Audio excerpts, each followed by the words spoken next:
It's already done. Now, apologize. Hey y'all, this Nunu. I apologize for going live on Rika. I ain't had no business doing all that. My page been blocked, so that's why I'm going live. Yes, I know I was wrong. I ain't have no business going off like that, but See right there. See right there. Everybody want to be famous. I'm gonna make you famous. yes. What? I am sorry, y'all. This Nunu, I'm blocked off my page, so I had to go out live on Moisture Phone. I ain't had no intentions of going live like that. I apologize to everybody. Yes. What? No, Yes, that's her. Let me see the phone, son. No. Yes. Yes, Aunt Lola. Yes. Yeah, Rika. Yeah, she on the phone. Yeah.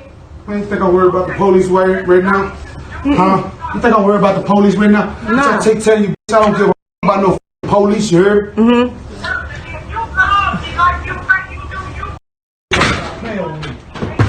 This wood pull up right now. Pull up. Okay. Pull up. Pull up. Uh-huh. No, it was just I apologize What's up? because I couldn't go live on my phone. My page is blocked. Bitch want to be famous, I'm gonna make you fucking famous. No. Want to be famous, I'm gonna make you famous. No. No. Everybody want to be famous, let's be famous today. Okay. Huh? I do. Yes. He's telling you I get on these bitches level. No. In what seemed like a peaceful morning in a quiet neighborhood of Shreveport, Louisiana, a sudden gunshot ripped through the still air. But this wasn't just another homicide. It unfolded in front of dozens of witnesses, broadcast live on Facebook. The victim was forced to apologize with the barrel of a gun pressed against her head. And then, still streaming live, she was executed. The victim was Renita Nunu Williams, 27 years old, a single mother of 3, a talented and determined interior designer. She lived for her children, building her career from nothing, and always radiated positive energy on social media. But on the morning of the 12th of April, 2018, everything was stolen from her by one man. Jonathan Robinson, 37 years old, her ex-boyfriend, a man with over 20 years of violent criminal history. This became one of the first murders in the US, ever broadcast live on social media, shocking the public and leaving behind painful questions about domestic violence, the escalation of online conflicts, and the warning signs that had been ignored. Don't forget to hit that like button and subscribe to the channel so we can keep uncovering these chilling, tragic cases together. And drop a comment to let me know where in the world are you watching from. If you've ever scrolled through Facebook and stumbled upon a brown-skinned woman with a radiant smile and eyes full of positive energy, there's a good chance you've seen Renita Nunu Williams. She was the kind of woman who made others believe that no matter how hard life gets, you can still stand back up, keep moving forward, and even shine. Born and raised in Shreveport, Louisiana, a small city always shadowed by underlying instability, Renita knew early on what it meant to struggle for a living.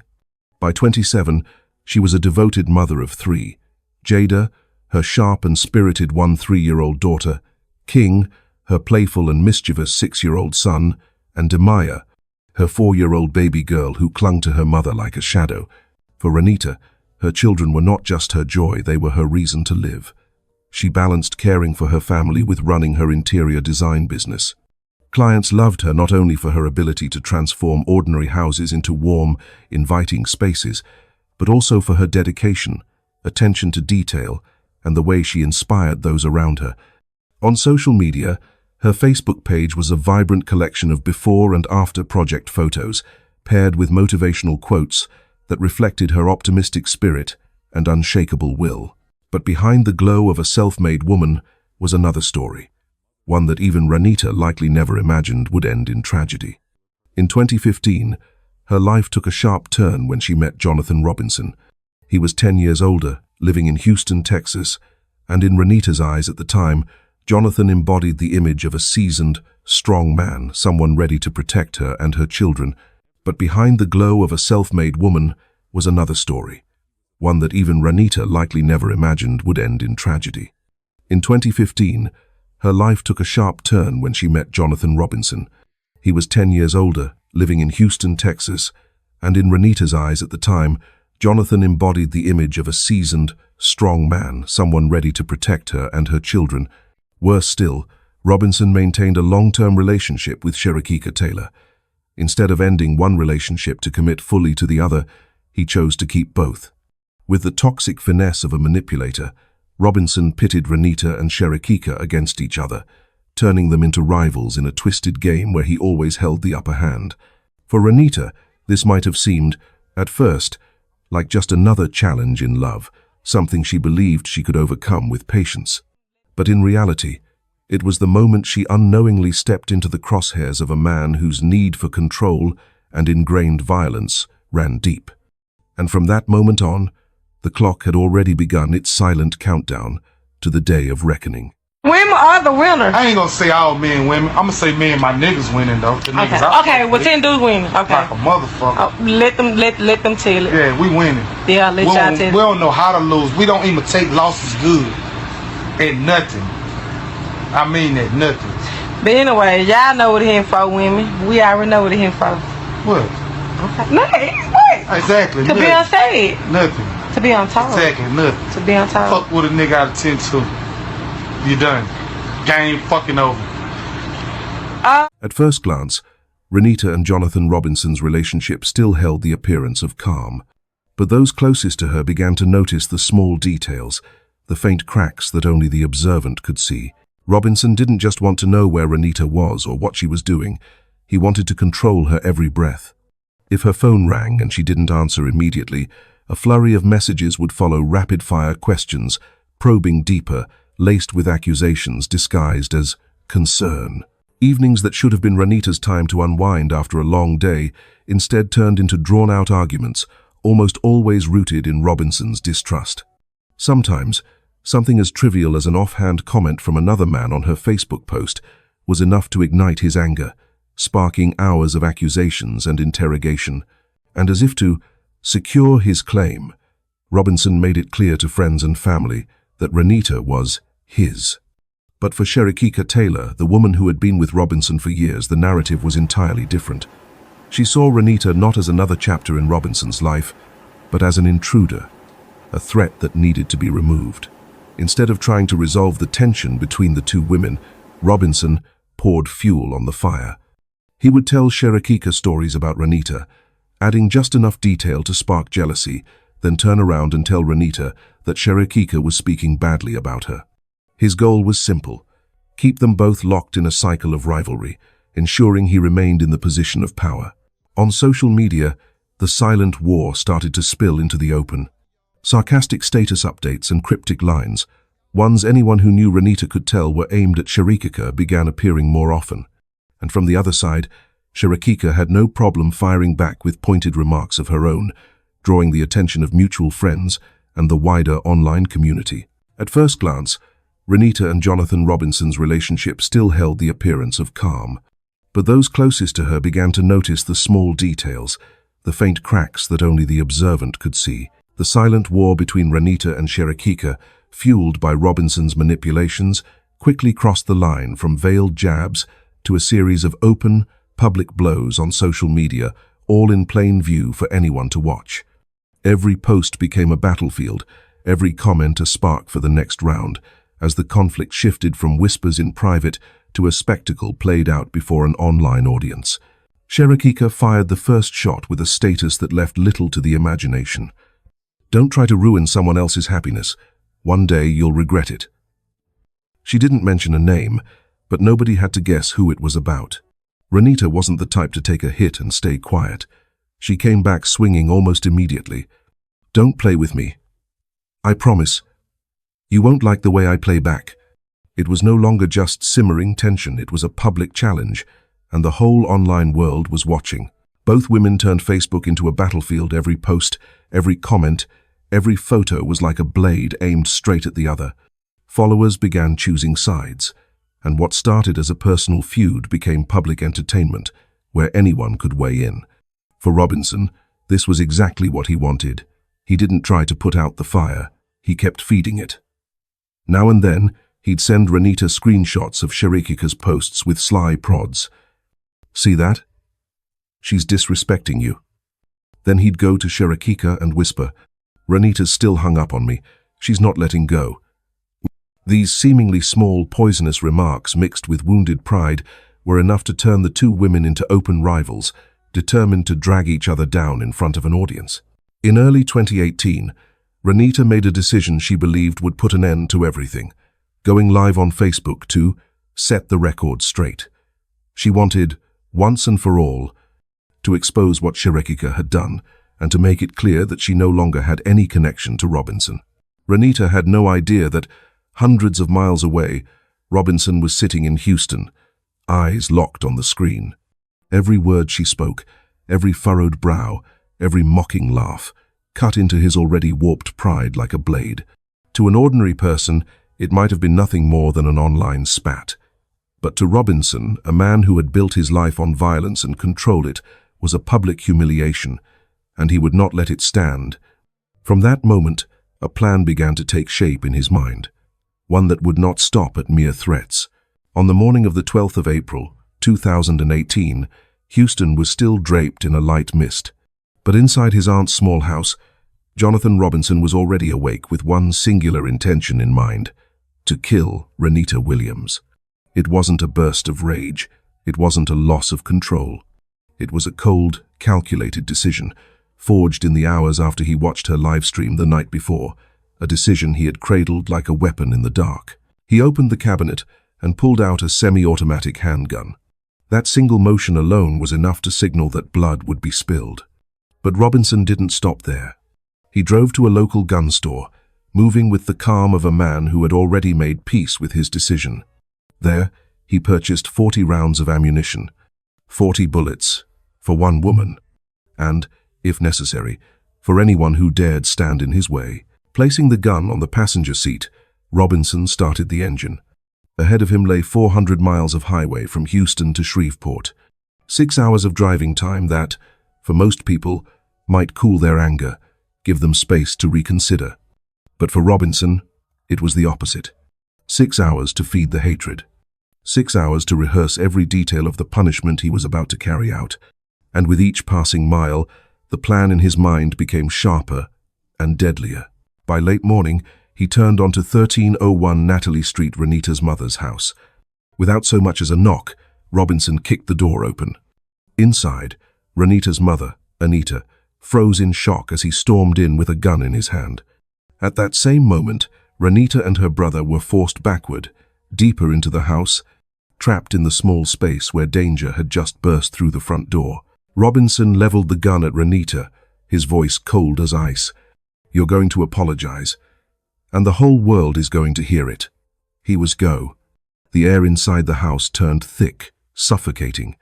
Each of his steps pressed everyone further into a corner. Seizing a brief moment when Robinson's attention faltered, Anita made her move.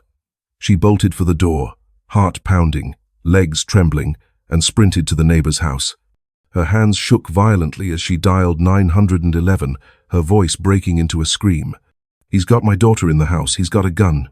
Please, hurry." Inside, Robinson forced Renita to sit down in front of a phone and open Facebook. Her own account was temporarily locked, so he made her use her brother's. The camera went live. The red recording light blinked. The live stream began.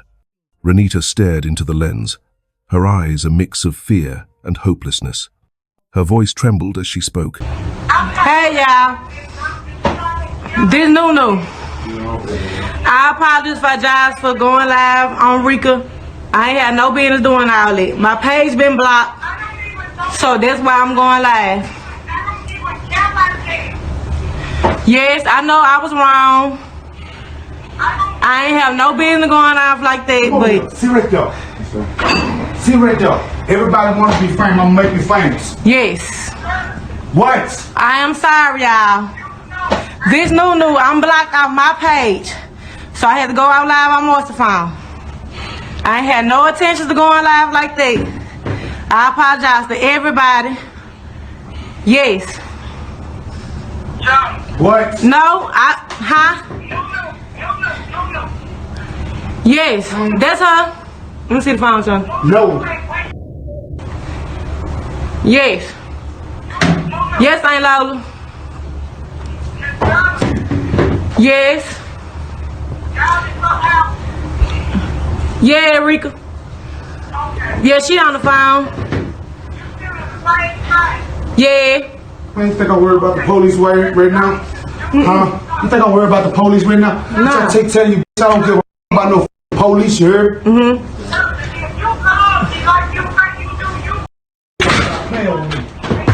Bitch, pull up right now. Pull up. Okay. Pull up. Pull up. No, it was just, I apologize. What's up? Because I couldn't go live on my phone. My page is blocked. Bitch, want to be famous? I'm gonna make you fucking famous. No. Want to be famous? I'm gonna make you famous. No. No. Everybody want to be famous, let's be famous today. Okay. Huh? I do. Yes. Telling you I get on these bitches level. No. Behind her, Robinson stood close, the black barrel of his gun pressed against her head. He enunciated each word, making sure every viewer could hear. "Wanna be famous? I'll make you famous." Out there, dozens were watching live. Comments started flooding in. Some thought it was a sick joke, others begged him to stop, and a few frantically called the police. But no one could do anything. Suddenly, a gunshot exploded. The screen shook violently. Renita collapsed, her final cry slicing through the hearts of those watching. "Stop, Jonathan." Robinson leaned toward the camera, his eyes devoid of emotion, and uttered a chilling phrase. "Game over." The phone fell to the floor. The last image was of the ceiling and shadows, as the sounds of footsteps and a gun being racked. The gunshot still hung in the air, the acrid smell of gunpowder clinging to the room, yet Robinson didn't run. He stood there, in the suffocating silence of a house now soaked in death, then slowly stepped toward the window. Spotting the shadows of approaching officers, he opened fire without hesitation. Bullets tore through the walls, ricocheting off vehicles outside, forcing the tactical team to dive for cover. The police radio crackled in urgent bursts. "Shots fired, shots fired. Hold your positions. Everyone hold your positions." Within minutes, the entire neighborhood along Natalie Street was locked down. Armored trucks and patrol cars sealed off every exit, while frantic officers evacuated nearby residents. What had started as a murder had now escalated into a full-blown armed standoff. Inside, Robinson prowled the house like a cornered predator. He still had plenty of ammunition, and his goal was no longer just to kill Renita. Later, he would admit he wanted suicide by cop to die in a hail of police bullets, dragging anyone he could down with him. For 80 tense minutes, negotiators tried to break through his wall of rage. A voice boomed from a loudspeaker, steady but urgent. "Jonathan, put the weapon down and walk outside. No one else has to die today." But his only answer was another burst of gunfire from inside the house. In a final psychological gamble, negotiators decided to target the one emotional thread they believed might still reach him. They called Sherekika Taylor, the other woman in the deadly love triangle. Despite knowing her long-standing rivalry with Renita had been one of the sparks that fueled this tragedy, Sherekika agreed to come to the scene. She arrived under the watch of armed officers, the air around her thick with tension, unsure if her voice could pierce the barricade of rage Robinson had built inside himself. As her voice came through the loudspeaker, "Jonathan, please, stop. It's over." No one could be certain what pierced through Robinson's rage at that moment. Perhaps it was the familiarity of her tone, or the grim satisfaction of feeling he had already made his point. Whatever the reason, the change was sudden. Robinson stepped toward the doorway, raising his hands high, leaving the gun behind. Within seconds, officers swarmed, forcing him to the ground and snapping handcuffs over his wrists. The 80-minute siege was over, but in its place began a new chapter, the fight for justice for Ranita "Nunu" Williams. At the police station, Robinson sat across from the investigator's hands, cuffed, voice disturbingly calm. He didn't deny it. He didn't try to spin excuses. From his very first sentence, he laid it bare. "I decided to kill her the moment I woke up that morning." Then, in chilling detail, he retraced every step, retrieving the gun from his aunt's house, purchasing 40 rounds, driving 400 miles, kicking down the door, forcing Ranita to live stream her apology, and finally pulling the trigger. His tone carried no hesitation, no remorse. When an investigator asked, "Why Facebook Live?" Robinson looked directly at them and replied without blinking, "She wanted to be famous. I'll make her famous." He also admitted that his original plan was suicide by cop, to provoke a shootout with police so they would kill him on the spot. But the arrival of Cherokee Taylor changed that. Her voice, whether out of familiarity or a sense of closure, convinced him to surrender instead of prolonging the violence. Under Louisiana law, a first-degree murder conviction meant Robinson faced the death penalty. Yet something no one expected happened. Ranita's mother, Anita Williams, stood in court and asked to spare the life of the man who murdered her daughter. "Killing him won't bring my child back. I don't believe in taking a life for a life. Not his, not anyone's." Her words brought the courtroom to a stunned silence. Out of respect for the family's wishes, prosecutors agreed to remove the death penalty from consideration on one condition. Robinson had to plead guilty. In July 2019, Robinson stood before the court, head bowed, and offered an apology. "I know I've hurt a lot of people. I hope that one day you can all forgive me." Anita Williams looked him straight in the eyes and replied, "I've already forgiven you." That answer didn't erase the crime, but it showed the extraordinary strength of a mother, the strength to choose forgiveness over feeding hatred. Robinson was sentenced to life in prison without the possibility of parole, plus an additional 100 years for firing at police officers. He will die behind bars, his name forever tied to one of the most shocking murders of the social media era. The decision has been made between us and everybody else, so we feel a lot better. It hurts me. It hurts me so bad. By killing Jonathan, it's not going to bring Ranita back. None whatsoever. So, decision has been made, and that's what... The death of Ranita, Nunu, Williams didn't just end a promising life, it tore a family apart. Her 3 children, Jada, King, and Demaya, now grow up with the memory of a smiling, gentle mother, but an absence that lingers at every meal, every birthday, every milestone she should have been there to witness. Her mother, Anita Williams, carries the crushing weight of losing a daughter while becoming the sole anchor for her 3 grandchildren. Her decision to forgive Robinson wasn't born out of forgetting the crime, but out of the understanding that hatred wouldn't bring Ranita back. Yet, for many, that act of mercy felt like a blade twisting deeper, a stark reminder of a painful truth. No form of justice can ever give back a stolen life. For the Shreveport community, this case was a shockwave. It proved that domestic violence doesn't always stay hidden behind closed doors. It can escalate and explode in full view of hundreds of people on social media. In just minutes, an online feud turned into a bloody scene in real life. What began as a digital exchange of insults ended with gunfire, a life lost, and a community forced to confront the dangerous reality of how quickly virtual conflict can spill into the physical world. It is also a warning. Control is not love. Floods of messages, jealousy, tracking every move, these are not signs of care, but seeds of violence. Social media is not a shield. Don't use it to provoke or trade insults with someone who has abused you before. Every word, every image can be fuel for their rage. Breaking up is never an excuse for murder. Walking away from a toxic relationship is a right, and it must be respected, without exception. If there's one thing this story leaves behind, it's this. Recognize the signs of abuse, and don't wait until it's too late. When you see controlling behavior, threats, or any form of violence, find a safe way to leave and seek help from family, friends, or support organizations. Ranita Nunu Williams should have lived to watch her children grow up, to keep turning empty houses into warm homes. Instead, she became a victim, a hashtag, and a bitter reminder that sometimes social media doesn't just connect us, it can become the stage for tragedy. And if this story reaches you, share it.